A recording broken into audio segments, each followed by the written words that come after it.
ഇവിടെ സന്നിധരായിരിക്കുന്ന എല്ലാ പ്രിയപ്പെട്ടവരുമേ, പ്രത്യേകാൽ ഈ ശുശ്രൂഷ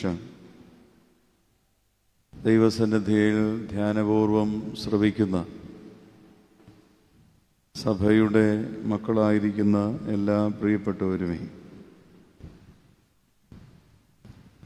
ശുദ്ധമുള്ള മത്തായി ശ്ലീഹായുടെ സുവിശേഷം 10-ാം അധ്യായം 17-ഉം 18-ഉം വേദഭാഗങ്ങൾ അല്പസമയത്തെ ധ്യാനത്തിനും ചിന്തയ്ക്കുമായിട്ട് ദൈവസന്നിധിയിൽ ശരണപ്പെട്ടുകൊണ്ട് എല്ലാ പ്രിയപ്പെട്ടവരുടെ മുമ്പിൽ ഈ വാക്യം ആദരവോടെ സമർപ്പിച്ചുകൊള്ളട്ടെ. മനുഷ്യരെ സൂക്ഷിച്ചുകൊള്ളുവീൻ, അവർ നിങ്ങളെ ന്യായാധിപ സഭകളിൽ ഏൽപ്പിക്കുകയും തങ്ങളുടെ പള്ളികളിൽ വെച്ച് ചമ്മട്ടി കൊണ്ടടിക്കുകയും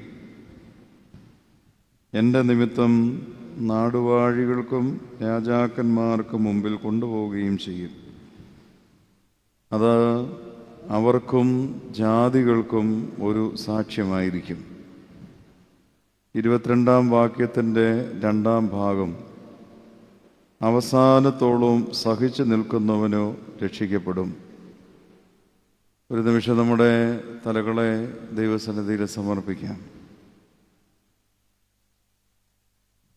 സ്വർഗീയ പിതാവാം ദൈവമേ, ഈ നാളുകളിലായി അവിടുന്ന് ഞങ്ങൾക്ക് വേണ്ടി കഷ്ടതയേറ്റ ദിവസങ്ങളെ ഞങ്ങൾ ഓർക്കപ്പെടുവാനും ആ വേദചിന്തകൾ ഞങ്ങളുടെ ഹൃദയത്തിൻ്റെ ഭിത്തിയിൽ എഴുതുവാനും അവിടുത്തെ ക്രൂശുമരണത്തിൽ സംബന്ധികളാകുവാനും അതിലുപരിയായി അവിടുത്തെ ഉയർപ്പിൻ്റെ പ്രത്യാശയിൽ പങ്കാളികളാകുവാനും ഞങ്ങളെ അവിടുന്ന് ഒരുക്കണമേ. അനുതാപത്തിൻ്റെ ദിവസങ്ങളുടെ പൂർത്തീകരണം അനുദപിക്കുന്ന ഭാവി ദൈവസന്നിധിയിലേക്ക് അടുത്തു വന്ന് മാനസാന്തരപ്പെട്ടു പോകുന്നതാണല്ലോ. അനുതാപത്തിൻ്റെയും പശ്ചാത്താപത്തിൻ്റെയും തകർക്കപ്പെട്ട ഹൃദയത്തിൻ്റെയും അവസ്ഥയിൽ നാഥ, ഇന്നും ഈ സന്നിധിയിൽ നിന്റെ അടുക്കിലേക്ക് ഞങ്ങൾ അടുത്തു വരുന്നു. കൃപയോടെ ഞങ്ങളുടെ ജീവിതങ്ങളെ കാണുമാറാകണമേ. നിന്ദയുടെയും പരിഹാസത്തിൻ്റെയും ലജ്ജിപ്പിക്കുന്നവയുടെയും വാക്കുകളിലൂടെ ഞങ്ങൾ ഈ കടന്നു പോകുന്നു. കർത്താവേ, ഞങ്ങൾ കടന്നു പോകുമ്പോഴൊക്കെയും ഞങ്ങളുടെ മുമ്പാകെ ഞങ്ങളെ കൈപിടിച്ച് ശക്തിയും ബലവും ധൈര്യവും നൽകി നടത്തുന്ന ഒരു സ്വർഗീയ പിതാവുണ്ടെന്ന് ഞങ്ങൾ പൂർണ്ണമായി വിശ്വസിക്കുന്നു. ലോകം നിങ്ങളെ പകയ്ക്കുന്നുവെങ്കിൽ ദൈവമേ, ആ ലോകത്തിൻ്റെ പകയിൽ നിന്നും വിദ്വേഷത്തിൽ നിന്നും ഞങ്ങളെ വീണ്ടെടുക്കണമേ. ലോകം നിങ്ങളെ നിന്ദിക്കുന്നുവെങ്കിൽ ദൈവം അവിടുന്ന് സ്വീകരിച്ചു കൊള്ളണമേ. നമ്മുടെ വാക്കുകൊണ്ട്, പ്രവൃത്തി കൊണ്ട്, ആലോചന കൊണ്ട് ഞങ്ങളുടെ ജീവിതത്തോട് പോരാടുന്ന പൈശാചിക ശക്തികളെയും തന്ത്രങ്ങളെയും ദുഷ്ടൻ്റെ പോരാട്ടങ്ങളെയും ദുഷ്ടൻ്റെ കെണികളെയും നാഥാ ഞങ്ങളിൽ നിന്ന് നീക്കം ചെയ്യണമേ. ദൈവത്തിൻ്റെ ആലോചന അവിടുന്ന് തരണമേ എന്ന് പ്രാർത്ഥിക്കുന്നു. ആ ആലോചനയാൽ ഞങ്ങൾ അവിടുന്ന് വഴി നടത്തണമേ. അവിടുത്തെ സാന്നിധ്യത്തിൻ്റെ ബോധത്താൽ ഞങ്ങൾ ഈ സന്നിധിയിൽ ഇരിക്കുവാൻ അവിടുന്ന് ഞങ്ങളെ അനുവദിക്കണമേ. കർത്താവേ, അടിയൻ്റെ നാവിൽ വരുന്ന വാക്കുകൾ ദൈവിക ആലോചനയുടെ ശബ്ദമാകണമേ. ദൈവം സൃഷ്ടിച്ച ഈ മൺമയനായ എന്നെയും അവിടുന്ന് സ്വർഗരാജ്യത്തിൻ്റെ മർമ്മങ്ങൾ ഈ വചനങ്ങളിലൂടെ കൊടുക്കുവാൻ അവിടുന്ന് ഇടയാക്കണമെന്ന് പ്രാർത്ഥിക്കുന്നു. കേൾക്കുന്നവരായ നിന്റെ മക്കൾക്ക് ഹൃദയത്തിൽ മാനസാന്തരം കൊടുക്കണമേ. തിരികെ വരുവാനുള്ള അവസരങ്ങളുടെ വാതിലുകൾ തുറന്നു കൊടുക്കണമെന്ന് പ്രാർത്ഥിക്കുന്നു. ആ നിമിഷം ധന്യമാണെന്ന് ഞങ്ങൾക്കറിയാം. ആ നിമിഷം സ്നേഹത്തിൻ്റേതാണെന്ന് ഞങ്ങൾ വിശ്വസിക്കുന്നു. കർത്താവേ, നീ ഞങ്ങളോട് സംസാരിച്ച് ശാന്തമായി ഞങ്ങളെ മടക്കി അയക്കണമേ. ഞങ്ങളിൽ നിന്ന് വാങ്ങിപ്പോയവർക്ക് ഉദ്ധാനത്തിൻ്റെ പ്രതീക്ഷ, നിത്യജീവന്റെ പറുദീസയും ഇവിടുന്ന് കൊടുക്കണമേ. പിതാവിൻ്റെയും പുത്രൻ്റെയും ജീവനുള്ള പരിശുദ്ധ റൂഹായുടെയും നാമത്തിൽ തന്നെ ആമേൻ. വായിച്ചു കേട്ട വേദഭാഗം കർത്താവ് തൻ്റെ ശിഷ്യന്മാരെ ലോകത്തിലേക്ക് അയക്കുമ്പോൾ ആ ലോകത്തിലുള്ള പ്രയാസങ്ങളെയും പ്രതിസന്ധികളെയും കഷ്ടതകളും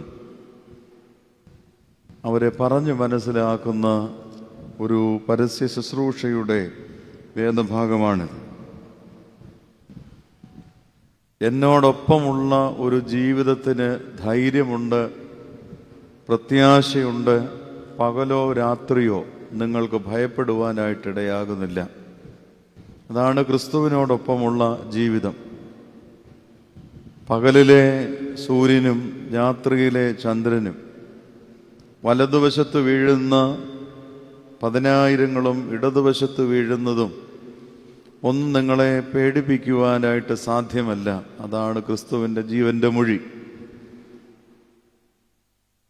ക്രിസ്തു കൂടെയുള്ള ക്രിസ്തു ഗുരു എന്ന ഞാൻ കൂടെയുള്ളത് കൊണ്ട് നിങ്ങൾക്കൊരു നാളും ഭയപ്പെടേണ്ടതായി വരികയില്ല. എന്നാൽ ഇന്നു മുതൽ ഞാനിനി നിങ്ങളെ ലോകത്തിലേക്ക് അയക്കുകയാണ്. ശിഷ്യന്മാരെ ലോകത്തിലേക്ക് അയക്കുമ്പോൾ, അവരെ പറഞ്ഞു വിടുമ്പോൾ അവിടെ എന്താണെന്നുള്ളതും കൂടെ അവരെ ബോധ്യപ്പെടുത്തുകയാണ്. ഈ ലോകം നിങ്ങളുടെ മുമ്പിൽ എന്താണ്? പ്രതീക്ഷയാണോ, പ്രത്യാശയാണോ, ഭയമാണോ, അല്ലെങ്കിൽ നിങ്ങളെ ഭയപ്പെടുത്തുന്ന അവസ്ഥകളാണോ എന്ന് കർത്താവ് അവരെ ബോധ്യപ്പെടുത്തുന്ന ഭാഗമാണ്. അതിൻ്റെ ആദ്യ ഭാഗമൊക്കെ നമ്മൾ ശ്രദ്ധിക്കുമ്പോൾ 16-ാമത്തെ വിശുദ്ധ മത്തായിയുടെ സുവിശേഷം 10-ാം അധ്യായം 16 വേദഭാഗങ്ങൾ ആദ്യമേ ഓർക്കുമ്പോഴൊക്കെ നമുക്കറിയാം കർത്താവ് അവരോട് പറയുന്നത്, ചെന്നായ്ക്കളുടെ നടുവിൽ ആടിനെ പോലെ ഞാൻ നിങ്ങളെ അയക്കുന്നു എന്നുള്ളതാണ്. അതിന് ശേഷം പറയുന്നു, അതുകൊണ്ട് ഇതിൻ്റെ നടുവിലേക്ക് നിങ്ങൾ പോകുമ്പോൾ ബുദ്ധിയുള്ളവരും കളങ്കമില്ലാത്തവരുമായിരിക്കണം. ഒന്നിൽ നിന്ന് രക്ഷപ്പെടണം. ഒന്നിനെ പോലെ നിങ്ങൾ നിഷ്കളങ്കമായി ജീവിക്കണം. കുഞ്ഞാടിനെ പോലെ നിഷ്കളങ്കരാകണം. ചെന്നായ്ക്കളുടെ അടുക്കലേക്ക് പോകുമ്പോൾ ആ അവസ്ഥയിൽ നിന്ന് നിങ്ങൾ മാറിപ്പോകുവാൻ ബുദ്ധിയുള്ളവരും ആയിരിക്കണം. അപ്പോൾ മനുഷ്യ ജീവിതത്തിൽ നമുക്ക് ആവശ്യം ബുദ്ധിയും വേണം, നിഷ്കളങ്കതയും ആവശ്യമാണ്. ഈ അവസ്ഥയിൽ നിന്ന് നിങ്ങളെ രക്ഷപ്പെടുത്തുവാനായിട്ട് എന്ത് മാർഗമാണ് ഞാൻ സ്വീകരിച്ചിട്ടുള്ളത് എന്ന് നിങ്ങൾക്കറിയാം. 3-ാമത്തെ ഭാഗം ഓർപ്പിക്കുന്നത് മനുഷ്യരെ സൂക്ഷിച്ചു കൊള്ളണം. അപ്പോൾ ഇവരുടെ രണ്ട് അവസ്ഥകളുടെ ഇടയിൽ നിങ്ങൾ ആയിരിക്കുമ്പോൾ, ഒന്ന് നിങ്ങൾക്ക് ബുദ്ധിയുണ്ടാകണമെന്നുള്ളതാണ്. ബുദ്ധിയുണ്ടെങ്കിൽ ഏത് മൃഗീയമായ അവസ്ഥയിൽ നിന്ന് നമുക്ക് രക്ഷപ്പെടുവാനായിട്ട് സാധ്യമാകും. രണ്ടാമത്, നിഷ്കളങ്കതയോടെ പെരുമാറുന്നവരുടെ അടുക്കൽ പോയി നിഷ്കളങ്കമായി സംസാരിക്കുവാനായിട്ട് സാധ്യമാകും. മനസ്സും നാവും മുഖവും ഒരുപോലെ തന്നെ ആയിരിക്കും, തെളിവാർന്ന് നിഷ്കളങ്കമായിരിക്കും എന്നുള്ളതാണ്. എന്നാൽ തൊട്ടടുത്ത് നിൽക്കുന്നവരോട്, മനുഷ്യരെ സംബന്ധിച്ച്, നിന്നോട് ചേർന്ന് നിൽക്കുന്നവരെ സംബന്ധിച്ച്, സ്നേഹം കാണിക്കുന്നവരെ സംബന്ധിച്ച്, സ്നേഹം നടിക്കുന്നവരെ സംബന്ധിച്ച്, നിന്നോടൊപ്പം ജീവിക്കുന്നവരോട് അവരോടൊപ്പമുള്ള ഉപദേശം ഇതാണ്: മനുഷ്യരെ സൂക്ഷിക്കണമെന്നുള്ളതാണ്. അവരെ നീ സൂക്ഷിച്ചു കൊള്ളണം, നിങ്ങൾ സൂക്ഷിക്കണം. അങ്ങനെയുള്ള ഒരു ദൈവിക ശുശ്രൂഷയിലേക്കാണ് കർത്താവ് തൻ്റെ ശിഷ്യന്മാരെ ഈ ലോകത്തിലേക്ക് അയക്കുന്നത്. ഒന്ന്, ബുദ്ധിയുള്ളവരായി, നിഷ്കളങ്കരായി, സൂക്ഷ്മതയോടുകൂടി പ്രവർത്തിക്കുവാനായിട്ടാണ് ഈ ലോകത്തിലേക്ക് എന്നെയും നിങ്ങളെയും ഒക്കെ ഇവിടെ ആക്കി വച്ചിരിക്കുന്നത്. അതുകൊണ്ട് ആ യാത്രയുടെ പ്രാരംഭം ഇതാണ്. ശിഷ്യന്മാരുടെ യാത്രയുടെ ആദ്യം ഇപ്രകാരം അവരെ ഓർമ്മിപ്പിക്കുകയാണ്. ഏത് യാത്രകൾക്ക് പോകുമ്പോഴും പല കാര്യങ്ങൾ നമ്മൾ സൂക്ഷിക്കണം എന്നാണ് നമ്മൾക്ക് ആവശ്യമുള്ളത്. ചിലയിടത്ത് എഴുതി വച്ചിരിക്കും, നിങ്ങളുടെ പണവും ആഭരണങ്ങളും ഒക്കെ സൂക്ഷിക്കണമെന്ന് പറയും. നിങ്ങളുടെ കൈവശമുള്ള ലഗേജുകൾ അവരവർ സൂക്ഷിക്കണമെന്ന് പറയും. എല്ലാം സൂക്ഷിക്കണം. അവരവരുടേത് അവരവർ സൂക്ഷിച്ചുകൊണ്ട് മാത്രമേ ഒരു യാത്രയ്ക്ക് മുന്നോട്ട് പോവുകയോ മറ്റൊരു സ്ഥലത്തേക്ക് പ്രവേശിക്കുവാനായിട്ട് നമുക്ക് അനുവാദമുള്ളൂ. കാരണം ഇത് അപഹരിക്കുന്നതിന് ഏത് സമയവും അപഹരിക്കുന്നവർ നിങ്ങളോടൊപ്പമുണ്ടാകും. പ്രിയമുള്ളവരെ, അങ്ങനെയെങ്കിൽ എൻ്റെയും നിങ്ങളുടെയും മനുഷ്യ ജീവിതങ്ങൾ അങ്ങനെയല്ലേ? നമ്മൾ ഇതുവരെയും കാത്തു സൂക്ഷിച്ച് കൈമുതലായി കൊണ്ടുവന്നിട്ടുള്ള ജീവിത മൂല്യങ്ങൾ സത്യസന്ധതയാകാം, വിനയമാകാം, അനുസരണമാകാം, നേരോടെ പ്രവർത്തിക്കുന്നതാകാം, വിശ്വസ്തയോടെ പ്രവർത്തിക്കുന്നതാകാം.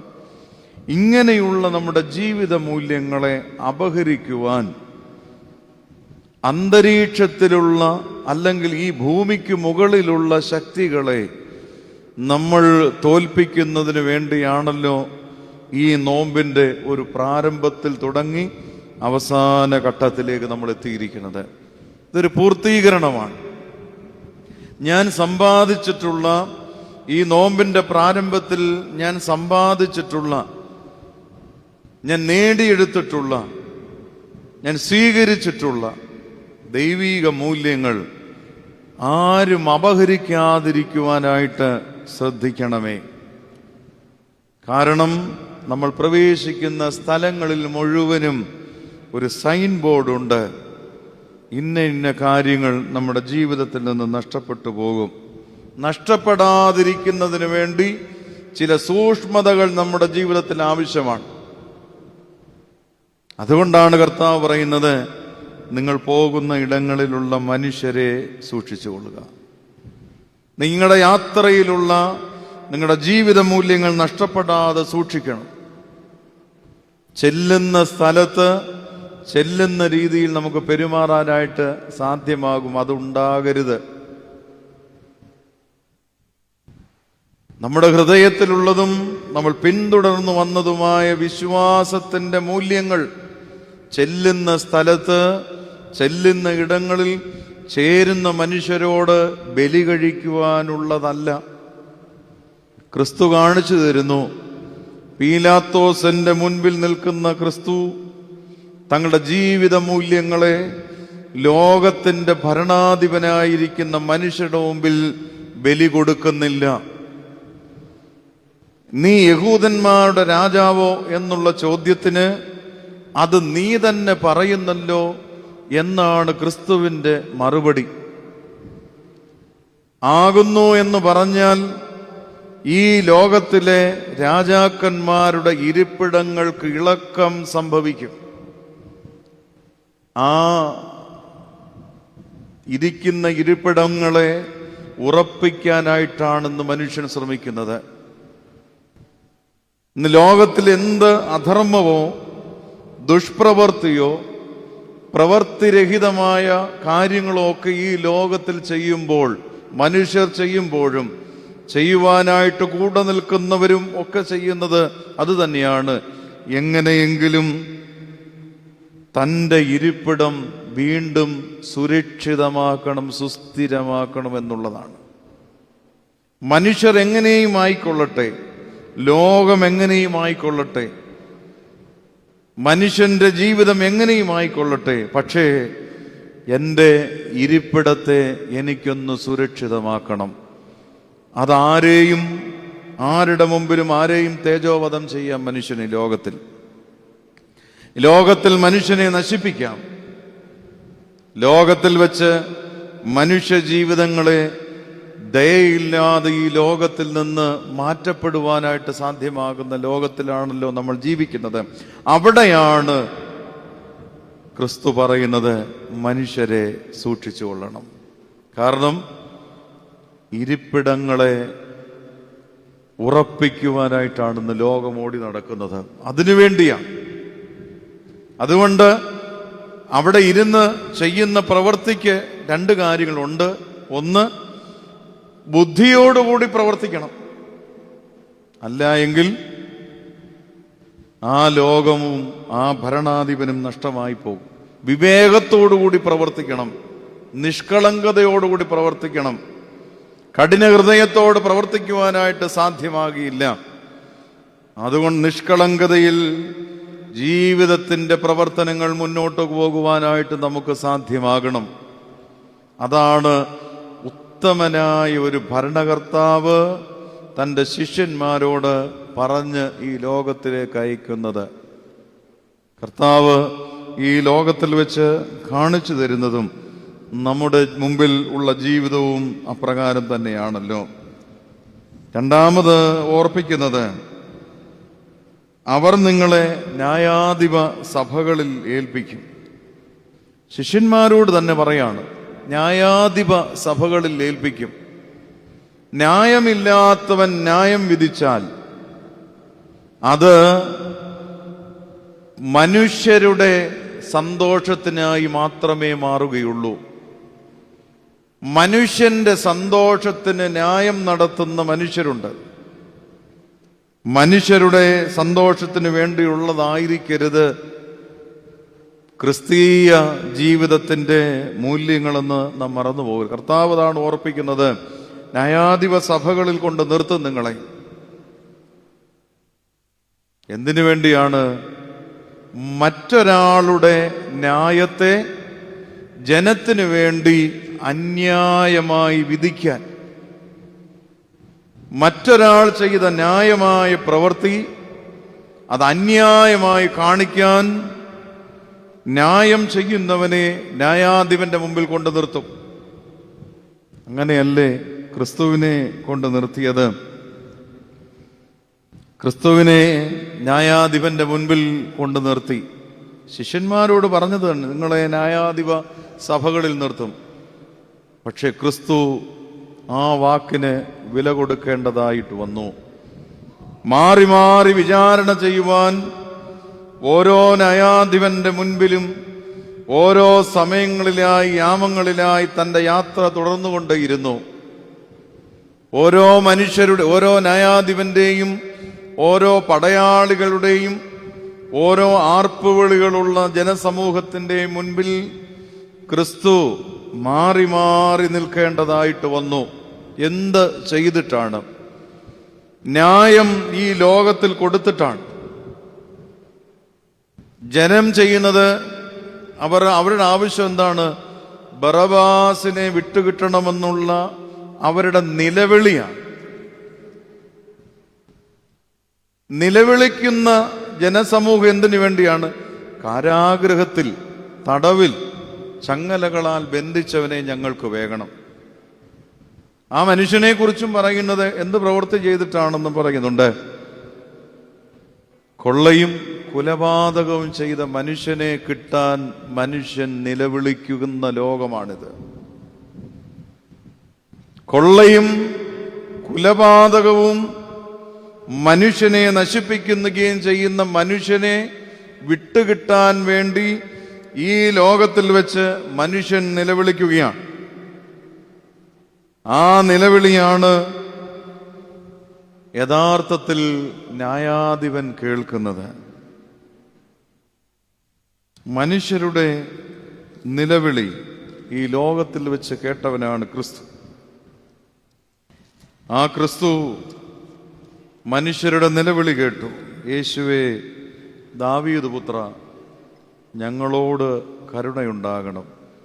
നിലവിളിച്ചു പറയുകയാണ്. രണ്ട് അന്ധന്മാർ നിലവിളിക്കുന്നു, കുഷ്ഠരോഗികൾ നിലവിളിക്കുന്നു, പുറജാതിക്കാരി സ്ത്രീ വന്ന് നിലവിളിക്കുന്നു.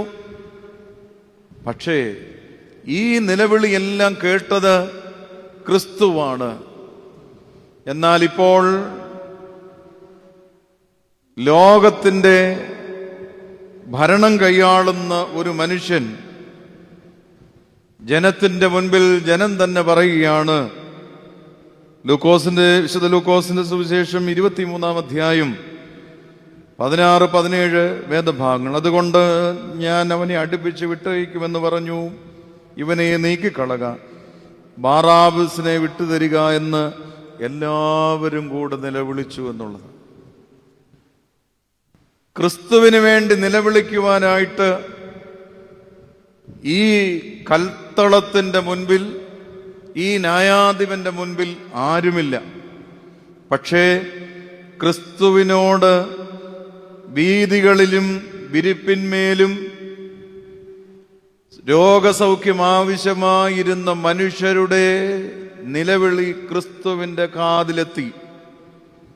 ശിഷ്യന്മാരും ജനങ്ങളും കർത്താവും കടന്നു പോകുന്ന സമയത്ത് യേശുവേ ദാവീദ് പുത്ര എന്ന് നിലവിളിച്ചു പറഞ്ഞ രോഗികളുടെ മുമ്പിൽ ശിഷ്യന്മാരോ ജനങ്ങളോ പോയി പറയാം, നിങ്ങൾ മിണ്ടാതിരിക്കുവീൻ എന്നുള്ളതാണ്. നിങ്ങൾ ശബ്ദിക്കാതിരിക്കുവീൻ, നിങ്ങൾ ശബ്ദമുണ്ടാക്കരുത്. കാരണം ശബ്ദിച്ചാൽ യേശു തമ്പുരാന്റെ കാതുകളിൽ മാത്രമേ എത്തുകയുള്ളൂ. ദാവീദ് പുത്ര എന്നുള്ള വിളി ജനത്തിന്, അവരുടെ ഹൃദയത്തിന് പ്രയാസമാണ്. കൂടെയുണ്ടായിരുന്ന മനുഷ്യരെ ആരെയും വിളിക്കുന്നില്ല. അവർ ആരുടെ പുത്രനാണെന്ന് അവർ തിരിച്ചറിയുന്നില്ല. അതുകൊണ്ടായിരിക്കാം അവരോട് തന്നെ പോയി പറയുന്നത്, നിങ്ങളൊന്നും മിണ്ടാതിരുന്നേ, നിങ്ങൾ ശബ്ദിക്കാതിരുന്നേ. പക്ഷേ കേൾക്കേണ്ട ശബ്ദം കേൾക്കേണ്ട സ്ഥലത്ത് വെച്ച് ക്രിസ്തു കേൾക്കുകയാണ്. അവർ നിങ്ങളെ ന്യായാധിപ സഭകളിൽ ഏൽപ്പിക്കും. നമ്മുടെ കുറിവാക്യം മറന്നു പോകരുത്. ന്യായാധിപ സഭകളിൽ ഏൽപ്പിക്കും. ആ ന്യായാധിപ സഭകളിൽ ഏൽപ്പിക്കുമ്പോൾ കുറ്റമില്ലാത്തവന് വേണ്ടി നിലവിളിക്കാൻ ആരുമില്ല. കുറ്റം ചെയ്തവന് വേണ്ടി നിലവിളിക്കാൻ ഈ ലോകത്തിൽ മനുഷ്യരുള്ളൂ. തിരുവചനം കർത്താവിന്റെ കഷ്ടാനുഭവത്തിന്റെ ആഴ്ചകളിൽ നമ്മൾ ധ്യാനിക്കുന്ന വേദഭാഗങ്ങളൊക്കെ ശ്രദ്ധിക്കുമ്പോൾ അറിയാം, ഈ ലോകത്തിൽ വെച്ച് ക്രിസ്തു കുരിശ് വഹിച്ചപ്പോഴാണ്, കുരിശെടുത്തപ്പോഴാണ് ജനം ആർത്തു വിളിക്കാൻ തുടങ്ങിയത്. യേശു തമ്പുരാൻ ക്രൂശിനെ എടുത്തു, ജനം ആർത്തു വിളിച്ചു, എന്ത്? ഇവനെ ക്രൂശിക്ക. പ്രിയമുള്ളവരെ, നമ്മുടെ ജീവിതത്തിൽ നമ്മൾ ക്രിസ്തുവിനോട് അടുക്കുമ്പോഴാണ് ലോകത്തിലുള്ളവർ നമ്മളെ പരിഹസിക്കാനായിട്ട് തുടങ്ങുന്നത്. നമ്മൾ തിരുവചനം വേദപുസ്തകം എടുത്ത് നമ്മുടെ പ്രാർത്ഥനകളിലേക്ക് പോകുമ്പോൾ, വിശുദ്ധ ആരാധനക്രമമായി നമ്മൾ ദേവാലയത്തിലേക്ക് വരുമ്പോൾ, വിശുദ്ധ ആരാധനയിൽ ഭയഭക്തിയോടുകൂടി സംബന്ധിക്കുമ്പോൾ, വിശ്വാസത്തോട് നിൽക്കുമ്പോൾ, അനുസരണയോടെ കർത്താവിൻ്റെ ബലി സ്വീകരിക്കുമ്പോൾ, ഇതെല്ലാം ചെയ്യുമ്പോൾ നമ്മളൊന്ന് നോക്കിയാൽ അറിയാം, അപ്പോൾ മുതൽ നമ്മളെ ലോകം പരിഹസിക്കാൻ തുടങ്ങും. ക്രിസ്തു ക്രൂശെടുത്തപ്പോൾ ജനം ചെയ്തത്, ജനമാർത്തു വിളിച്ചു, എന്ത്? ഇവനെ ക്രൂശിക്കുക എന്നുള്ളത്. ക്രൂശിനെ തൊടാൻ ഞാനും നിങ്ങളും തുടങ്ങുന്നുവെങ്കിൽ നമ്മളെ പരിഹസിക്കാൻ ലോകമുണ്ടാകും.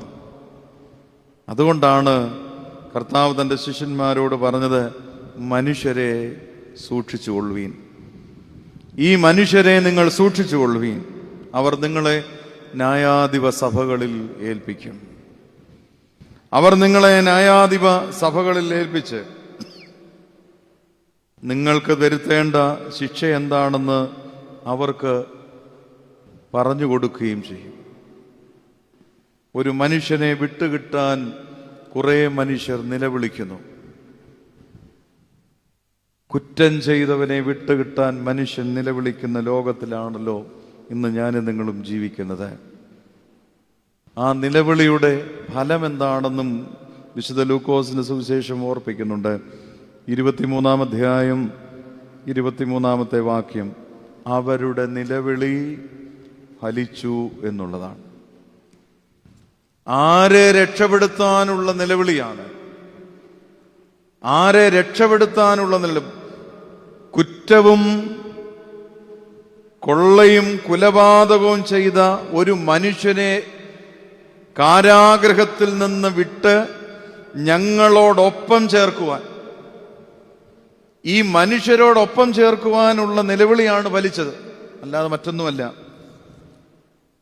ഇവൻ ഞങ്ങളോടൊപ്പം ആവശ്യമാണ്. ഈ മനുഷ്യൻ ഇന്ന് ഞങ്ങളോടൊപ്പം ആവശ്യമാണ്. പ്രിയമുള്ളവരെ, ആരെയാണ് ലോകത്തിൽ ഞാനും നിങ്ങളും ഒക്കെ കൂട്ടിച്ചേർക്കുവാനായിട്ടിടയാകുന്നത്? സത്യസന്ധമായി ദൈവീക ശുശ്രൂഷ നിറപടിയായി ചെയ്യുന്ന ദൈവമക്കളുടെ മുമ്പിൽ എത്രമാത്രം കൂട്ടങ്ങളുണ്ടാകും. എന്നാൽ ഓരോ ഭാഗങ്ങളിലേക്ക് ചാഞ്ഞും ചരിഞ്ഞും നിൽക്കുമ്പോൾ എവിടെയാണ് കൂടുതൽ അംഗങ്ങൾ നമ്മൾക്ക് കൂട്ടാളികളായിട്ടുണ്ടാകുന്നത്? നാം ചെയ്യുന്ന പ്രവൃത്തി ലോകരക്ഷകനായ ക്രിസ്തുവിന് വേണ്ടിയാണെങ്കിൽ, നാം ചെയ്യുന്ന ശുശ്രൂഷ, നാം ചെയ്യുന്ന ആത്മീക നൽവരങ്ങളുടെ ശുശ്രൂഷ ദൈവമുമ്പിൽ കൃത്യതയോടെ ചെയ്യുന്നുവെങ്കിൽ എൻ്റെ ദൈവം എന്നെ ഈ ലോകത്തിൽ വഴി നടത്തും. സങ്കീർത്തനക്കാരൻ ഓർപ്പിക്കുന്നത് എൻ്റെ ശത്രുക്കൾ നിമിത്തം എന്നെ വിടുവിക്കണമേ എന്നുള്ളതാണ്. നമ്മുടെ സ്വന്തം പ്രവൃത്തി കൊണ്ടുണ്ടാക്കിയ ശത്രുക്കളല്ല, അവരിൽ നിന്നല്ല. ഞാൻ ചെയ്യുന്ന പ്രവൃത്തി കൊണ്ട്, ഞാൻ ചെയ്യുന്ന വിശ്വാസത്തിൻ്റെ ദൈവിക ശുശ്രൂഷ കൊണ്ട് ശത്രുക്കൾ ഉണ്ടായിട്ടുണ്ടെങ്കിൽ അത് അവരിൽ നിന്ന് എന്നെ വിടുവിക്കണമെന്ന് നമുക്ക് പ്രാർത്ഥിക്കണം. അതുകൊണ്ട് ന്യായാധിപ സഭകളിൽ നമ്മൾ നിൽക്കും. ന്യായാധിപ സഭകളിൽ നിൽക്കുന്നവർ ചിലപ്പോൾ നിലവിളിക്കും, ആരെയാണ് കിട്ടേണ്ടതിനെ കുറിച്ച്.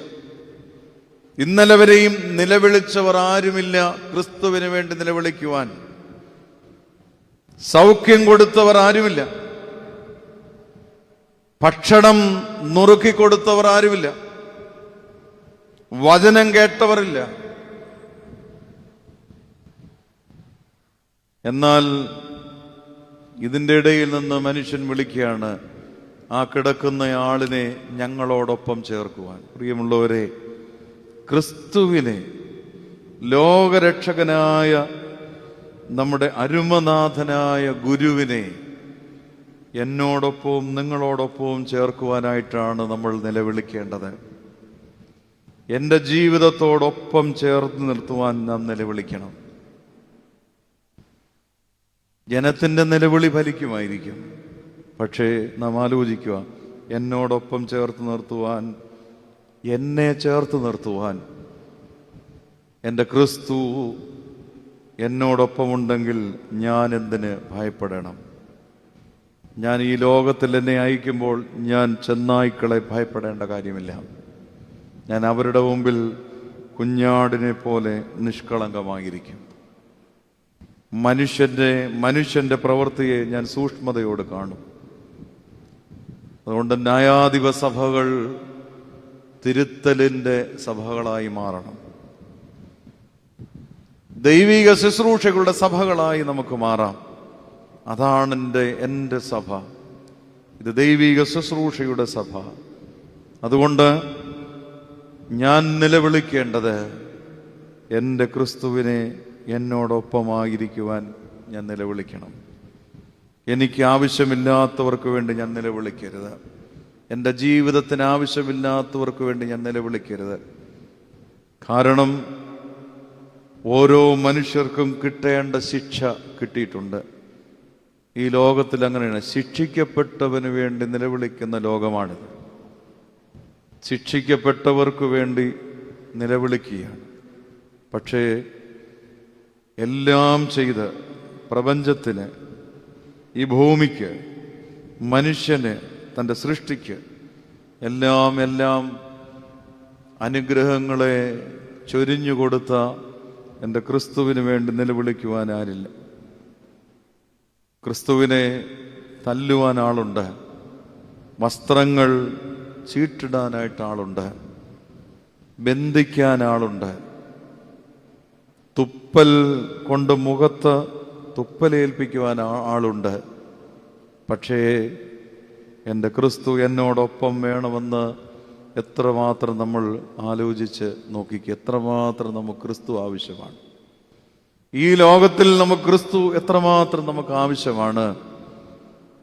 ദുഃഖമുണ്ടാകുമ്പോൾ നമുക്ക് കൂടെ നടക്കുവാനുള്ളതല്ല, വേദനയിൽ നമ്മോടൊപ്പമുണ്ടാകും, കണ്ണുനീരിൽ നമ്മോടൊപ്പമുണ്ടാകും.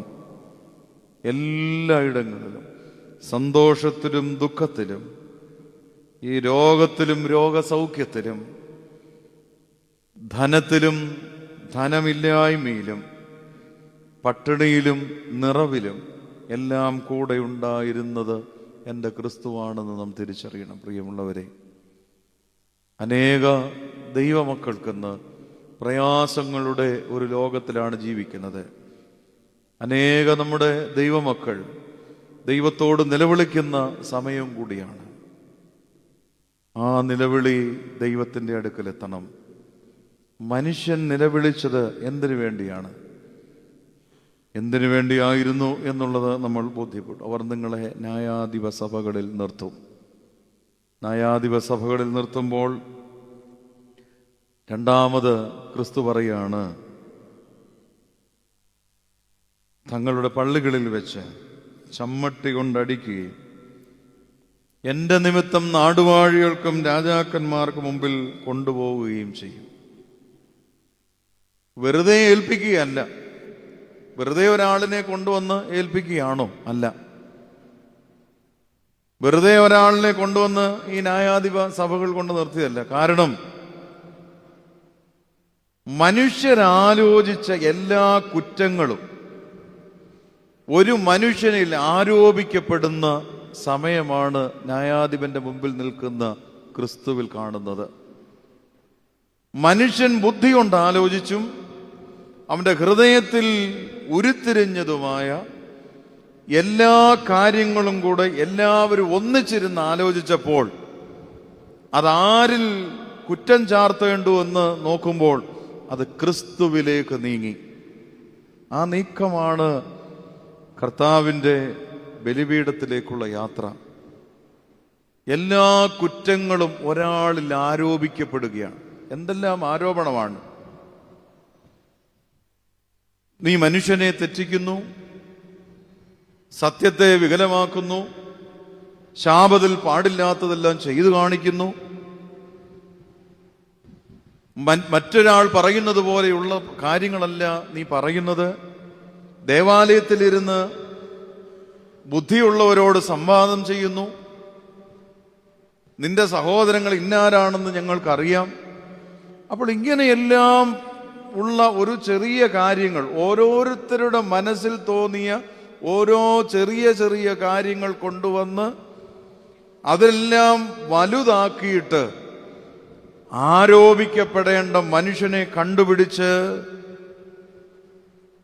ക്രിസ്തുവിൻ്റെ മേൽ ആരോപിച്ച് ക്രിസ്തുവിനെ ക്രൂശിക്കണം. അപ്പോൾ അത്രയും കാലം ആ മനുഷ്യ സമൂഹത്തിൽ നന്മ ചെയ്തുകൊണ്ടിരുന്ന ഒരാളിൻ്റെ മുകളിലെ മനുഷ്യൻ ആലോചിച്ച എല്ലാ തിന്മകളും ആരോപിക്കുവാനായിട്ട് സാധ്യമാകുകയുള്ളൂ. ആരോപണത്തിൽ എല്ലാം പിടിക്കപ്പെടുകയാണ്. കർത്താവിനോട് കൂടെ നടന്ന ശിഷ്യന്മാരിൽ ഈ കുറ്റം ആരോപിച്ച് അവൻ ചെയ്ത എല്ലാ പ്രവൃത്തികളും ചെയ്തിട്ട് യൂദായോട് ചോദിക്കുന്നുണ്ട്, സ്നേഹിത, നീ വന്ന കാര്യം എന്താണ്? സുവിശേഷ ഭാഗങ്ങൾ വായിച്ച് നമ്മൾ ധ്യാനിക്കുന്ന സമയങ്ങൾ, അതുകൊണ്ട് റെഫറൻസ് ഞാൻ പറയുന്നില്ല. സ്നേഹിത, നീ വന്ന കാര്യം എന്താണ്? എല്ലാവരുടെ അടുക്കൽ നീ പോയി കൂട്ടുകെട്ടി ചങ്ങാത്തം കൂടി. നീ ഇതുവരെയും നിന്റെ സ്നേഹബന്ധം സത്യത്തോടൊപ്പമായിരുന്നു. നിനക്ക് നൽകുവാനുള്ളത് മുഴുവനും എൻ്റെ പക്കൽ നിന്ന് നിനക്ക് ലഭിച്ചു, അല്ലേ?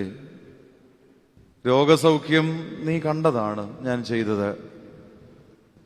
രോഗികളെ എഴുന്നേൽപ്പിക്കുന്നത് നീ കണ്ടതല്ലേ? യൂദയോട് ചോദിക്കുന്നുണ്ട്. ഇസ്കറിയോത്ത് യൂദയോട് നീ കണ്ടതല്ലേ? ഭക്ഷണം, ചെറിയ ഭക്ഷണം വലുതാക്കി കൊടുത്തത് നീ കണ്ടതല്ലേ? ഓരോ മനുഷ്യർക്ക് സൗഖ്യം കൊടുത്തത് നീ കണ്ടതല്ലേ? ദേവാലയത്തിലേക്ക് വന്നത് നീ കണ്ടതല്ലേ? അവസാനം എൻ്റെ ശരീരവും എൻ്റെ രക്തവും നിനക്കായിട്ട് ഞാൻ നൽകിയതല്ലേ? എന്തെല്ലാം കണ്ടു ഞാൻ ചെയ്ത പ്രവൃത്തി. എന്നിരുന്നാലും സ്നേഹിത, നിനക്ക് അവസാനമായി എൻ്റെ ശരീരവും രക്തവും നിനക്കായി ഞാൻ വിഭജിച്ച് നൽകിയതല്ലേ? അവനോട് തന്നെ ചോദിക്കുകയാണ്, യൂദയോട് ചോദിക്കുകയാണ്. അപ്പോൾ ചോദിക്കുകയാണ്, സ്നേഹിത, ഇപ്പോൾ നീ വന്ന കാര്യം എന്താണ്? ഇനി ഒന്നും എന്നിൽ നിന്ന് നിനക്ക് ലഭിക്കാനില്ല. എല്ലാം നിനക്ക് ലഭിച്ചിട്ടാണ് നീ എൻ്റെ അടുക്കൽ നിന്ന് പോയത്. നീ വന്ന കാര്യം ചെയ്തു കൊള്ളുക എന്നുള്ളതാണ് പറയുന്നത്. ചമ്മട്ടി കൊണ്ട് അടിക്കാൻ, ന്യായം വിധിക്കാൻ, നാടുവാഴികളുടെ മുമ്പിലേക്ക് കൊണ്ടുപോകുവാനായിട്ടല്ലേ നീ ഇപ്പോൾ എൻ്റെ അടുക്കൽ വന്നത്? നീ വന്നത് ഇത്രമാത്രം കാര്യത്തിനേ ഉള്ളൂ, എന്നെ ക്രൂശിലേൽപ്പിക്കാൻ, മറ്റുള്ളവരുടെ കയ്യിൽ കൊടുക്കാനല്ലേ നീ ഇപ്പോൾ വന്നത്? പ്രിയമുള്ളവരെ, ജീവിതത്തിൽ ഇങ്ങനെയുള്ള സാഹചര്യങ്ങളിലൂടെ നമ്മളെല്ലാം കടന്നു പോയിട്ടുണ്ടാകും. എല്ലാ കാര്യങ്ങളും നന്മയായി കൊടുത്തിട്ടുണ്ട്, എല്ലാ കാര്യങ്ങളും ചെയ്തിട്ടുണ്ട്. ബാല്യം മുതൽ സ്നേഹിച്ചവരുണ്ടാകും, ബാല്യം മുതൽ വളർത്തിയവരുണ്ടാകും. സന്തോഷത്തോടെ ജീവിതത്തിൻ്റെ അന്ത്യനിമിഷം വരെ കൂടെ ഉണ്ടാകുമെന്ന് വിചാരിച്ചിട്ടുള്ള എത്രയോ ദൈവമക്കൾ നമ്മുടെ മുൻപാകെ ഉണ്ടാകും. എൻ്റെ അന്ത്യം വരെയും, എൻ്റെ ജീവിതത്തിൻ്റെ അവസാനം വരെയും എല്ലാവരും ഉണ്ടാകുമെന്ന് നമ്മൾ വിചാരിച്ചിട്ടുണ്ടാകും. പക്ഷെ നാം ആലോചിക്കുക, ഒരു നാളിൽ ക്രിസ്തുവിൻ്റെ അടുക്കൽ വന്നതുപോലെ പറയും, സ്നേഹിത, നീ വന്ന കാര്യം എന്താണ്? എല്ലാം ലഭിച്ചില്ലേ? ഇനി എന്തിനു വേണ്ടി വന്നു? ക്രിസ്തുവിൻ്റെ അടുക്കൽ വന്നത് എന്തിനു വേണ്ടിയാണ്? ക്രിസ്തു ഇതേ വാക്യം മൗനമായെങ്കിലും അവനോട് പറയുന്നില്ലേ? ചാട്ടവാറുകൊണ്ട് എന്നെ അടുപ്പിക്കാൻ, ഏൽപ്പിച്ചു കൊടുക്കാനല്ലേ നീ വന്നത്? ക്രൂശിൽ തറയ്ക്കാനായിട്ട് എന്നെ ഏൽപ്പിച്ചു കൊടുക്കാനല്ലേ നീ വന്നത്? ലോകത്തിൻ്റെ ഭരണാധിപന്റെ മുൻപിൽ വെറും ഒരു മനുഷ്യനായി കൊണ്ട് നിർത്താനല്ലേ എന്നെ നീ വന്നത്? ചാട്ടവാറ് കൊണ്ട് അടിപ്പാനല്ലേ, അവർക്ക് കൊടുക്കാനല്ലേ നീ വന്നത്? എന്തിനു വേണ്ടിയാണ് നീ വന്നത്? അതുകൊണ്ട് നീ ചെയ്യേണ്ട കാര്യം വേഗത്തിൽ ചെയ്തു പോകുക. നീ ചെയ്യേണ്ട കാര്യങ്ങൾ എത്രയും വേഗത്തിൽ നീ ചെയ്യണം. നിന്നെ സൂക്ഷിക്കുക. നിന്റെ പക്കൽ സൂക്ഷിച്ചിരുന്ന സമ്പത്ത് കൊണ്ട് നിനക്ക് ജീവിക്കാമായിരുന്നു. നിന്റെ പണസഞ്ചിയിലുള്ള സമ്പത്ത് കൊണ്ട് ഇത്രയും വർഷം കാലം ഇതെന്റെ ഗുരുവാണ്, ഇതെന്റെ നാഥനാണെന്ന് പറഞ്ഞുകൊണ്ട് നിന്റെ ജീവിതം നീ മുന്നോട്ട് കൊണ്ടുപോയതല്ലേ? ഇപ്പോൾ നിന്റെ പണസഞ്ചിയിൽ അന്യായത്തിന്റെ നാണയത്തൊട്ടുകളുടെ ശബ്ദം നീ കേൾക്കുന്നത് കൊണ്ടല്ലേ നീ എൻ്റെ അടുക്കൽ വന്നത്? എൻ്റെ ശരീരത്തിനും എൻ്റെ രക്തത്തിനും വില പറഞ്ഞൊത്തിട്ട്, എൻ്റെ ജീവിതത്തിന് വില പറഞ്ഞൊത്തിട്ട്, എൻ്റെ മാർഗത്തിന് വില പറഞ്ഞൊത്തിട്ട്, അത് നീ നിന്റെ പണസഞ്ചിയിൽ സൂക്ഷിച്ചിട്ട് നീ എൻ്റെ അടുക്കൽ വന്നില്ലേ? ഇന്നലെ വരെയും എന്നോടൊപ്പം നടന്നിട്ടുള്ള നീ, നിനക്ക് ലഭിച്ചിട്ടുള്ള സമ്പത്ത് ആ പണസഞ്ചിയിൽ സൂക്ഷിച്ചപ്പോൾ ആ സമ്പത്ത് നമുക്ക് എല്ലാവർക്കും സമാധാനം നൽകിയില്ലേ? ആ സമ്പത്ത് നമുക്കെല്ലാവർക്കും സമാധാനം നൽകിയില്ലേ? സന്തോഷമായിരുന്നില്ലേ നമ്മുടെ ജീവിതത്തിന്? പക്ഷേ ഇന്നെന്റെ ശരീരത്തിനും രക്തത്തിനും നീ വില പറഞ്ഞ് ആ വില നിന്റെ പണസഞ്ചിയിൽ നീ സൂക്ഷിച്ചപ്പോൾ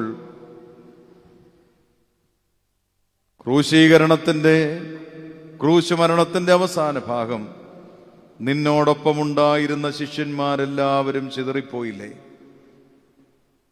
എല്ലാവരും ഭയപ്പാടുകൾ കൊണ്ട് ചിതറിപ്പോയി. എല്ലാവരും ഓടി ഒളിക്കുകയാണ്.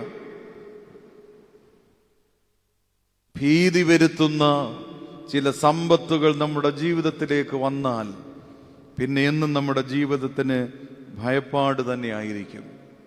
നമ്മളതിനെ എന്ത് ചെയ്യണമെന്നും എങ്ങനെയാണ് ഉപയോഗിക്കേണ്ടതെന്നും നമ്മൾ മറന്നു പോകുന്നത് കൊണ്ട് അനേക സമയങ്ങളിൽ പലപ്പോഴും നമ്മുടെ ജീവിതത്തിന് സ്വസ്ഥതയില്ലായ്മയും സമാധാനമില്ലായ്മയും ഓരോ മനുഷ്യരുടെയും ജീവിതത്തിൽ വരുന്നില്ലേ എന്ന് നമ്മൾ ചിന്തിക്കണം. സ്വസ്ഥതയോടുകൂടി സമാധാനത്തോടുകൂടി ജീവിച്ചിരുന്ന ഗുരുവിൻ്റെയും ശിഷ്യനും അവർ ചിതറിപ്പോകുവാനായിട്ട് തുടങ്ങി. പക്ഷേ ക്രിസ്തു ഓർപ്പിക്കുന്നു, നിങ്ങളെന്ന് ചിതറിപ്പോയാലും കൂടി വരും. നിങ്ങളെന്ന് ചിതറിപ്പോയാലും കൂടി വരും. കാരണം സ്വസ്ഥതയില്ലായ്മയുള്ള പണം യൂദ എറിയുകയാണ്. പണം എറിഞ്ഞു കളയുകയാണ്. സമ്പത്ത് എറിയുകയാണ്. ഇനി വേണ്ട. തിരുവചനത്തിൽ ഓർപ്പിക്കുന്ന അങ്ങനെയുള്ള ഒരു മനുഷ്യൻ അവൻ എറിഞ്ഞു കളയുകയാണ്. ഇനി എൻ്റെ കയ്യിൽ ഇത് ആവശ്യമില്ല. ആവശ്യമില്ലാത്തതിനെ മുഴുവനും കളയുകയാണ്. കാരണം സ്വസ്ഥതയുണ്ടോ? ഇല്ല. ജീവിതത്തിൽ സ്വസ്ഥതയില്ല. അവർ നിന്നെ നാടുവാഴികൾക്കും രാജാക്കന്മാരുടെയും മുമ്പിൽ കൊണ്ടുപോവുകയും ചെയ്യും. അതവർക്ക് ജാതികൾക്ക് ഒരു സാക്ഷ്യമായി. അതൊരു സാക്ഷ്യമാണ്. അതൊരു വെളിപ്പെടുത്തലുകളാണ്. ഒന്നിൽ നിന്നും യേശുതമ്പുരാൻ തൻ്റെ ജീവിതത്തിൽ നിന്നും മാറിപ്പോകുന്നില്ല. എല്ലാ കാര്യങ്ങളും അനുഭവിക്കുവാൻ തയ്യാറായി നിൽക്കുകയാണ്. 22-ാമത്തെ വേദഭാഗം വിശുദ്ധ മത്തായിയുടെ സുവിശേഷം 10-ാം അധ്യായം 22-ാമത്തെ വേദഭാഗം പ്രകാരം ഓർപ്പിക്കുന്നു, അവസാനത്തോളം സഹിച്ചു നിൽക്കുന്നവനോ രക്ഷിക്കപ്പെടും. അവസാനത്തോളം സഹിച്ചു നിൽക്കുന്നവൻ ഈ ലോകത്തിൽ രക്ഷപ്പെടും എന്നുള്ളതാണ്. അവസാനത്തോളം സഹിക്കാനുള്ള ഒരു ശക്തിയാണ് ഗുരുവിന്, തൻ്റെ നാഥനായ ക്രിസ്തുവിന് ഈ ലോകത്തിൽ വെച്ച് ലഭിച്ചത്. പൂർണ്ണമായി ഇത് സഹിക്കുക. ഇതിൽ നിന്ന് വിട്ടുപോകുവാനായിട്ട് സാധ്യമല്ല. ഈ ഒരു അവസ്ഥയിൽ നിന്ന് ഞാൻ വിട്ടുപോകുന്നില്ല. അതുകൊണ്ടാണ് പലരും ചോദിക്കുന്നുണ്ടല്ലോ, നീ രാജാവാണോ, നീതിമാനാണോ, നീ കള്ളം ചെയ്യാത്തവനാണോ, അല്ല കുറ്റം ചെയ്തോ? എന്തു കുറ്റമാണ് ചെയ്തത്? അവസാനം ഭരണാധിപനും പറയുന്നില്ലേ, ഈ മനുഷ്യനിൽ ഞാനൊരു കുറ്റവും കാണാതെ ഇരിക്കുകയാണ്. ഒന്നുമില്ല ഇദ്ദേഹത്തിൽ. ന്യായാധിപൻ ജനത്തിൻ്റെ മുകളിലേക്ക് ഇട്ടുകൊടുക്കുകയാണ്. നിലവിളിച്ച ജനത്തിൻ്റെ മുകളിലേക്ക് ന്യായാധിപൻ പറയുകയാണ്, ഈ മനുഷ്യനിൽ ഞാനൊരു കുറ്റവും കാണുന്നില്ല.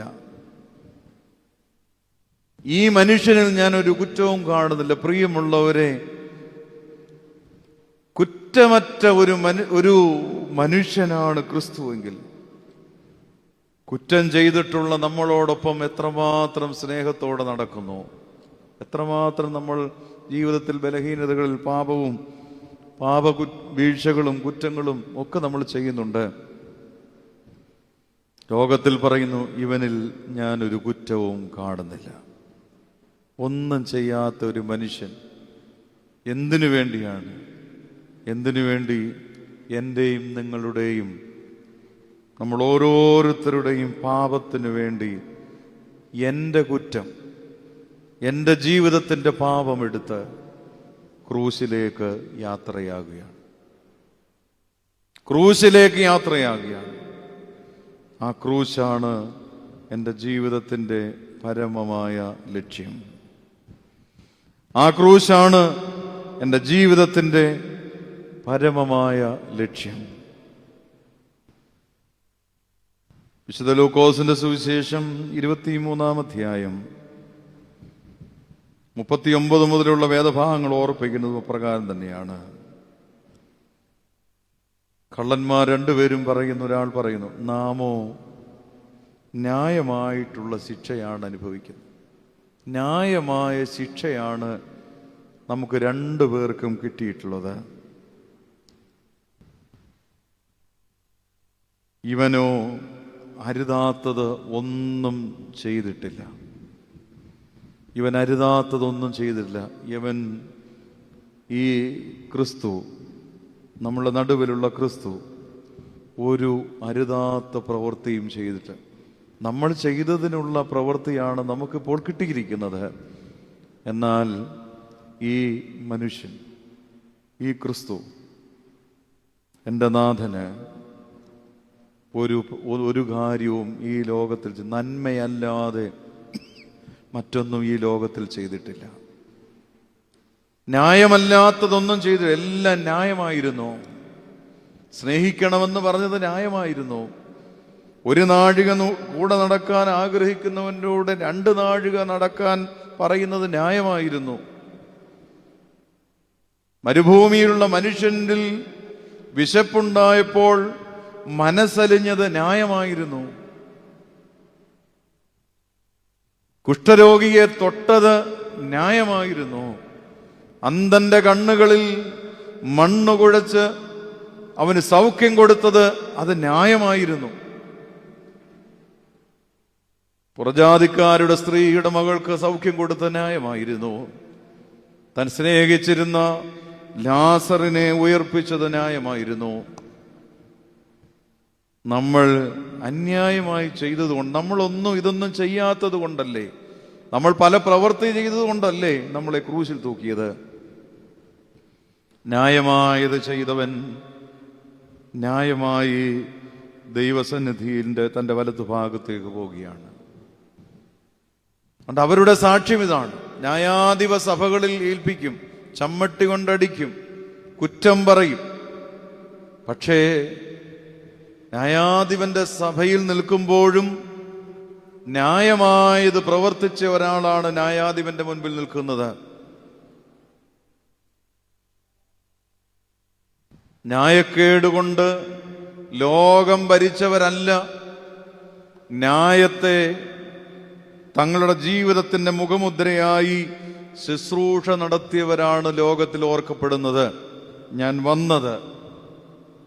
ഞാൻ ഈ ലോകത്തിൽ വന്നത് തൻ്റെ ശിഷ്യന്മാരോട് ഓർപ്പിക്കുന്നത്, നിങ്ങൾ എന്നെ ശുശ്രൂഷിക്കാനല്ല, നിങ്ങളെ ഞാൻ ശുശ്രൂഷിക്കുവാനായിട്ടാണ് വന്നത്. അതുകൊണ്ടാണല്ലോ കർത്താവിൻ്റെ വിശുദ്ധ കുർബാന സ്ഥാപിച്ചതിന് ശേഷം അരയിൽ തുവാല ചുറ്റി ശിഷ്യന്മാരുടെ കാലുകൾ കഴുകി തുടച്ച് ചുംബിക്കുന്നത്. ശിഷ്യന്മാരുടെ കാലുകൾ കഴുകി തുടച്ച് ചുംബിക്കുന്നത് അതുകൊണ്ടാണ്. നിങ്ങളെ ഞാൻ ശുശ്രൂഷിക്കാൻ വന്നതാണ്. അതുകൊണ്ട് നിങ്ങളുടെ കാലുകൾ ഞാൻ കഴുകിയതുകൊണ്ട് നിങ്ങൾ പരസ്പരം ഇങ്ങനെ ചെയ്യുന്നവരായിരിക്കണം. അനേകർക്ക് ശുശ്രൂഷ ചെയ്യുവാൻ വേണ്ടിയാണ് നിങ്ങളെ ലോകത്തിലേക്ക് ഞാൻ അയക്കുന്നത്. അനേകർക്ക് ശുശ്രൂഷ ചെയ്യുവാൻ വേണ്ടി എന്നെയും നിങ്ങളെയും അയച്ചുവെങ്കിൽ വേദഭാഗത്തിലേക്ക് മടങ്ങി വരാം. എങ്ങനെയായിരിക്കണം? ബുദ്ധിയുള്ളവരായിരിക്കണം, നിഷ്കളങ്കരായിരിക്കണം, അന്യായമായി ചെയ്യുന്ന മനുഷ്യരെ സൂക്ഷിക്കുന്നവരാകണം. അതാണ് കർത്താവ് ഓർപ്പിക്കുന്നത്. ഞാൻ അനേകർക്ക് ശുശ്രൂഷ ചെയ്യുവാൻ പോകുന്നുവെങ്കിൽ ഞാൻ നിഷ്കളങ്കതയോട് ശുശ്രൂഷ ചെയ്യണം. ഞാൻ ബുദ്ധിയോടുകൂടി ശുശ്രൂഷ ചെയ്യണം. ഞാൻ മനുഷ്യൻ തൻ്റെ ബുദ്ധിയിൽ നിന്ന് വ്യതിചലിക്കുമ്പോൾ, അവൻ്റെ നേർബുദ്ധി ഇല്ലാതാകുമ്പോൾ, സാധാരണ ഭാഷയിൽ പറയും അവൻ്റെ കുബുദ്ധികൾ പ്രവർത്തിക്കുന്ന സമയമുണ്ടാകും. അപ്പോഴാണ് ജീവിതത്തിലും ഈ ലോകത്തിലും അസമാധാനമുണ്ടാകുന്നത്. ബുദ്ധി നമുക്കുണ്ട്, അത് നല്ലതിനു വേണ്ടി ഉപയോഗിക്കുന്നതിന് വേണ്ടിയാണ്, നല്ല കാര്യങ്ങൾക്ക് ഉപയോഗിക്കുന്നതിന് വേണ്ടിയാണ്. ഒരു മനുഷ്യനെ തളർത്തുന്നതിന് വേണ്ടിയല്ല, ഒരു മനുഷ്യന്റെ ജീവിതത്തെ ഇല്ലാതാക്കുന്നതിന് വേണ്ടിയല്ല. നമുക്ക് എന്ത് വേണമെങ്കിലും ഈ ലോകത്തിൽ വെച്ച് പറയുവാനും പ്രവർത്തിക്കുവാനും ആധുനിക ലോകത്തിലുള്ള പല ഡിവൈസുകൾ നമുക്ക് ഉപയോഗിക്കുവാനും സാധിക്കും. ആരെയെല്ലാം നമ്മൾ കുറ്റപ്പെടുത്തുന്നുണ്ട്, ആരെയെല്ലാം നമ്മൾ നശിപ്പിക്കുവാനായിട്ട് വാക്കുകൾ എഴുതി കൂട്ടുന്നുണ്ട്. ഈ വാക്കുകൾ എഴുതി കൂട്ടി വെക്കുമ്പോൾ നാം ആലോചിക്കുക, ആർക്കെതിരെയാണോ ഈ വാക്കുകൾ എഴുതി കൂട്ടുന്നത്, ആ മനുഷ്യൻ ജീവിതത്തിൽ ഒരു ഉയർപ്പുണ്ട്. കർത്താവിൻ്റെ ക്രൂശിന്റെ മുകളിൽ എഴുതി വെച്ചു, ഇവൻ യഹൂദന്മാരുടെ രാജാ. അങ്ങനെയെങ്കിൽ ഈ ക്രൂശിൽ നിന്ന് ഇറങ്ങി വരണമെന്ന് പരിഹസിക്കുന്ന മനുഷ്യരുണ്ടാകും. ചില തലക്കെട്ടുകൾ ജീവിതത്തിൽ മനുഷ്യന് ചിലരുടെ മുമ്പിൽ എഴുതാൻ സാധ്യമാകുന്നുവെങ്കിൽ, പ്രിയമുള്ളവരെ, അതിൽ നിന്ന് ക്രിസ്തു നമ്മളെ ഉയർപ്പിക്കുന്ന ഒരു സമയമുണ്ടാകും. അതുകൊണ്ടാണ് എല്ലാവരും പറയുന്നത്, ആ മനുഷ്യൻ പറഞ്ഞതുപോലെ ചിലപ്പോൾ ഉയർത്തെഴുന്നേൽക്കും. അതുകൊണ്ട് ഞങ്ങൾ കുറച്ച് പണം തരാം, നിങ്ങൾ പോയി പടയാളികളോട് പറഞ്ഞു, നിങ്ങൾ പോയി അവർക്ക് ആ കല്ലറയിൽ കാവൽ ചെയ്യണമെന്ന് പറയും. കാവലിനെ ഭേദിക്കുന്ന ഒരു നിമിഷമുണ്ട്. സമ്പത്ത് കൊണ്ട് കാവൽ നിർത്താമെന്ന് പറയുന്ന ന്യായാധിപന്റെ മുൻപിൽ ഈ കാവലിനെ ഭേദിക്കുന്ന ഒരു ശബ്ദമുണ്ട്. ആ ശബ്ദമാണ് സ്ത്രീകൾ പ്രഭാതത്തിൽ കേട്ടത്. അവർ കല്ലറയിലേക്ക് ചെന്നപ്പോൾ അവർ കേൾക്കുന്ന ശബ്ദം, നിങ്ങൾ ആരെ തിരിയുന്നു? അതിൻ്റെ അകത്തു നിന്ന് തൂവെള്ളയായി നിൽക്കുന്ന മനുഷ്യർ പറയുന്നു, അവൻ ഇവിടെ ഇല്ല. ന്യായാധിപ സഭയുടെ മുമ്പിൽ നിൽക്കുന്ന മനുഷ്യൻ ഇന്ന് കല്ലറയിലില്ല. എവിടെ? അവൻ ഉയർത്തെഴുന്നേറ്റു. ചാട്ടവാറ് കൊണ്ട് അടിയേറ്റ മനുഷ്യൻ ഇവിടെയില്ല, ഉയർത്തെഴുന്നേറ്റു. നിങ്ങൾ മുഖത്ത് തുപ്പിയ ഒരു മനുഷ്യനുണ്ടല്ലോ, ആ ആൾ ഇന്നിവിടെയില്ല, അവൻ ഉയർത്തെഴുന്നേറ്റു. ഇതാണ് ക്രിസ്തുവിന്റെ പീഡാനുഭവം. ഈ കഷ്ടാനുഭവത്തിന്റെ പീഡാനുഭവ ആഴ്ചയുടെ ഈ ദിവസം പൂർത്തീകരിക്കുമ്പോൾ, പ്രിയമുള്ളവരെ, നാം ആലോചിക്കുക, എനിക്ക് വേണ്ടി കഷ്ടതയേറ്റ, എൻ്റെ പാപങ്ങൾ വഹിച്ച, എന്നെ സ്നേഹിച്ച, എന്നെ കരുതിയ, എനിക്ക് രോഗസൗഖ്യം തന്ന, എൻ്റെ ഭവനത്തെ നടത്തിയ, എൻ്റെ ജീവിതത്തോട് സംസാരിച്ച എൻ്റെ ക്രിസ്തു ഇത് വഹിച്ച് കാൽവറിയുടെ ഉത്തുംഗങ്ങളിൽ കയറി നിന്നപ്പോഴും ഈ മനുഷ്യരെല്ലാവരും ചെയ്യുന്നത്, ആ മനുഷ്യർ ചെയ്യുന്നത് ഇവരറിയാത്തത് കൊണ്ട്, എന്താണ് ഇവർ ചെയ്യുന്നതെന്ന് അറിയുന്നില്ല. അവർ ആരെയാണ് ഉപദ്രവിക്കുന്നതെന്ന് അറിയുന്നില്ല. അവർ ആരെയാണ് ചാട്ടവാറ് കൊണ്ട് അടിക്കുന്നതെന്ന് അറിയുന്നില്ല. അവരാരെയാണ് ആണി കൊണ്ട് ഈ ക്രൂശിൽ ആഞ്ഞ് തറയ്ക്കുന്നതെന്ന് അറിയുന്നില്ല. ആരെയാണ് മുൾക്കിരീടം ധരിപ്പിക്കുന്നത് എന്ന് അറിയുന്നില്ല. അവരറിയുന്നില്ല. ക്രിസ്തു പറയുന്നത്, അത് അങ്ങനെ അറിയാത്തവരോട് ദൈവമേ നീ ക്ഷമിക്കണമേ, നീ ക്ഷമിക്കണമേ. പ്രിയമുള്ളവരെ, നമ്മളെക്കുറിച്ച് എന്ത് വേണമെങ്കിലും പറയാം, എന്താക്ഷേപങ്ങൾ ഈ ലോകത്തിലുണ്ടായിക്കൊള്ളട്ടെ, എന്ത് കാര്യങ്ങൾ ചെയ്താലും നിലനിൽപ്പില്ല. അത് മണലിലെ ഭവനമാണ്. പാറമേലുള്ള ഭവനത്തിൻ്റെ നിലനിൽപ്പാണ് നമുക്കാവശ്യം. പാറമേലുള്ള ഒരു ഭവനത്തിൻ്റെ നിലനിൽപ്പ് നമുക്കുണ്ടാകണം. അതുകൊണ്ട് എന്നെ ഏൽപ്പിച്ചിരിക്കുന്ന ദൈവിക ശുശ്രൂഷ നേരെ, സത്യസന്ധമായി, വിശ്വസ്തയോടെ, ആത്മാർത്ഥയോടെ, ഇത് ദൈവത്തിന് വേണ്ടിയാണുള്ള എൻ്റെ ശുശ്രൂഷ എന്ന് നമുക്ക് നിർവഹിക്കുവാൻ സാധ്യമാകണം. അങ്ങനെ ശുശ്രൂഷിക്കുവാൻ നമുക്കെന്തു വേണം? 1, ബുദ്ധിയുള്ളവരാകണം. 2, മനുഷ്യരെ സൂക്ഷിക്കണം. ആ സൂക്ഷ്മതയുണ്ടാകണം. ഭയപ്പാടുകൾ ഉണ്ടാകരുത്. ഈ ലോകത്തിലുള്ള ഭയപ്പാടുകളെ മാറുന്ന ദൈവിക ശുശ്രൂഷയിലേക്ക് നമുക്ക് ചെന്നു ചേരാം. ദൈവം നമ്മെ അനുഗ്രഹിക്കട്ടെ. ഈ പീഡാനുഭവ ദിവസങ്ങൾ നമുക്കതിനിടയാകട്ടെ എന്ന് പ്രാർത്ഥിച്ചുകൊണ്ട് എൻ്റെ വാക്കുകൾ വിരാമം കുറിക്കുന്നു. ഈ ധന്യമായ നിമിഷം ഈ പരിശുദ്ധമായ പുണ്യദേവാലയത്തിൽ നിന്നുകൊണ്ട് ഈ ശുശ്രൂഷ നിർവടിയായി നിർവഹിക്കുവാൻ പരമകാരുണ്യവനായ ദൈവം കൃപ തന്നതിനെ ഓർത്ത് ദൈവത്തെ മഹത്വപ്പെടുത്തുന്നു. അവസരം നൽകിയ എൻ്റെ പ്രിയപ്പെട്ട എല്ലാ ജ്യേഷ്ഠ വൈദിക സഹോദരങ്ങളോടും ഇത്രയും നേരം ശ്രവിച്ചിരുന്ന എല്ലാ പ്രിയ മാതാപിതാക്കളോടും ഈ ശുശ്രൂഷ ലോകമെമ്പാടും കണ്ടുകൊണ്ടിരുന്ന എൻ്റെ പ്രിയപ്പെട്ട മാതാപിതാക്കൾ, സഹോദരി സഹോദരങ്ങൾ, വാത്സല്യമുള്ള എല്ലാവരോടുമുള്ള സ്നേഹവും നന്ദിയും ആദരവും അറിയിക്കുന്നു. ദൈവം നമ്മെ വഴി നടത്തട്ടെ. ഒരു നിമിഷം പ്രാർത്ഥിച്ച് അവസാനിപ്പിക്കും. ദൈവിക ശുശ്രൂഷയുടെ ആരംഭം നിന്നിലാകുന്നുവല്ലോ കർത്താവേ. അവിടുന്ന് ഞങ്ങൾക്ക് നൽകിയ കൃപയുടെ ആവാസത്താൽ ഞങ്ങളെ വഴി നടത്തണമേ. ഈ ശുശ്രൂഷ ഏറ്റവും അനുഗ്രഹകരമായി ചെയ്യുവാൻ അവിടുത്തെ ബുദ്ധിയും നിഷ്കളങ്കതയും ദൈവിക ശുശ്രൂഷയും ഞങ്ങൾക്ക് നൽകണമേ. കർത്താവേ, നിന്റെ കരുണ ഒപ്പമുണ്ടാകണമേ. ദേശത്തോട് കരുണ ചെയ്യണമേ. പിതാവിൻ്റെയും പുത്രൻ്റെയും പരിശുദ്ധ റൂഹായുടെ നാമത്തിൽ തന്നെ ആമേൻ.